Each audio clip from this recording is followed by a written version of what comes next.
ปั่นข้าวห้าน้องกระจอกเทพกินเด็ดมากเมื่อละมีนะแต่มันตั้งแต่เช้ามาฮอดตอนนี้ยังพระแล้วอยู่จะ7-8 โมงแรกเลยยังพระแล้วอยู่นี่แล้วตอนนี้มาหา12 โมงก็ขึ้นเอากันจนนี้ละมีนะโบแลแกงกับปั้นอยู่นี่แหละแกงกับปั้นนี้เอากันจนนี้ละไออีกแต่พ่อทำคลิป2 มือซ้อนปั้น2 มือซ้อนมีทันแล้วอยู่นี่เด้อปั้นละเด้อปั้นละได้อาสายันมีท่านเด้อเพื่อมาสานะ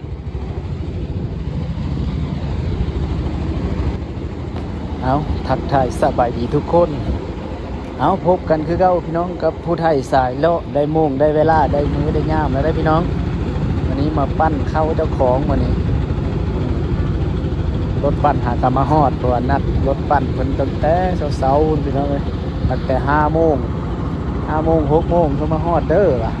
7 โมงปลายแล้วหาก็ได้ปั้นเอามาเด้อพี่น้องเด้อก็เลยอยู่เคอกัน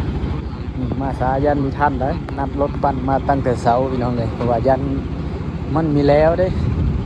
ว่าปั้นแต่ละปีนี่ก็จนค่ำแล้วจนดึกจนดื่นถึง2 โมงยังมีแล้วพี่น้องชาวเบิ้งปีนี้ว่าสิแล้วไว้บ่นี่แต่ว่าทีมงานเขาก็มาหลายมันนี่พี่น้องเลยมีแต่ญาติพี่น้องอยู่บ้านเดียวกันนี่เมื่อไรพี่น้องมาซอยเดียวนี่นะว่าทีมงานผู้เฮาเคยเป็นปั้นเข้าซอยเพิ่นนั่นแหละแล้วเพิ่นก็มาซอยเฮาว่าห้องเพิ่นแล้วเบิ่แล้วเด้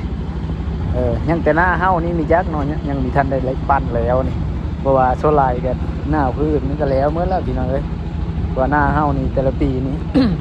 ได้ปั้นน้ำหลังหมู่ผู้ปีว่าปั้นก้อนพัดยันมันนานแล้วได้มีผู้มาซอยพี่น้องเอ้ยปั้น น้ำหลังใครแน่พอได้มีผู้มาซอยเฮาไปซอยเพิ่นก้อนแล้วจะมาปั้นของเฮาโอ้นี่ก็ครบเจอ ทีมงานคุณภาพพี่น้องเอ้ยครบเจอญาติพี่น้องเพิ่นมาซอยปั้นข้าวปั้นน้ำซอยเอ้ยดีเจอหลายแต่เพิ่นนี่มาซอยซะโอ้ยพอแห้งแล้วพี่น้องนี่เป็นเจ้าของเครื่องปั้นกับเจ้าของร้านกัน 2-3 คนพอแห้งขันคดมีลายมีไว้พี่น้องเอ้ยทั้งเก็บเข้าเงินเสื้อรถปั้นแม่ทั้งมัดเป่าเข้าแบะเป่าเข้าหามเป่าเข้าขึ้นรถอีกโอ้ยพอแห้งพี่น้องเอ้ยเอาขึ้นรถแล้วก็เอาขึ้นคนถึงมือเสื้อเล้าอีกพอแห้งกันว่าคนน้อยหาดีแต่ว่าพี่น้องเพิ่นมาซอยหลายมันตอนนี้แมคโครเพิ่นก็กำลังฟักต้นเป็ดต้นไก่อยู่พี่น้องอันนี้คือทีมงานแมคโครพี่น้องคาดไม่ได้เลยอันนี้นะปั่นข้าวห้าน้องกระจอกเทพกินทีมงานแมคโครพี่น้องมาตามแรกๆมันกินเด้อสีงัวว่ะข้างัวกินลิ้นว่ะเจ้ามาแบบไปโชว์มาเป็นชิ้นแรกว่ากินเด้องัวงัวเลยไอ้หัวว่าไล่บ้าน้ำลาวอ่ะปั่นเข้าปีเลิกอะต้องได้เอิญไซเอิญหาพอได้พี่น้องเอ้ยทีมงานแมคโครนี่ขาดไม่ได้พี่น้อง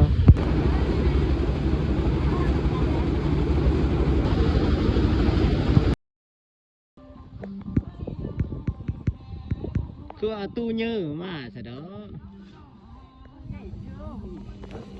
นี่เท่าดีเลยคือจะติดไก่เนี่ยก็ไม่แองคือไก่เขาเจ้าสองฝั่งเอาไปป้าไว้ชิได้คือว่ายางเปล่าเมื่อกี้นะกิโลเปล่าเมื่อกี้นะ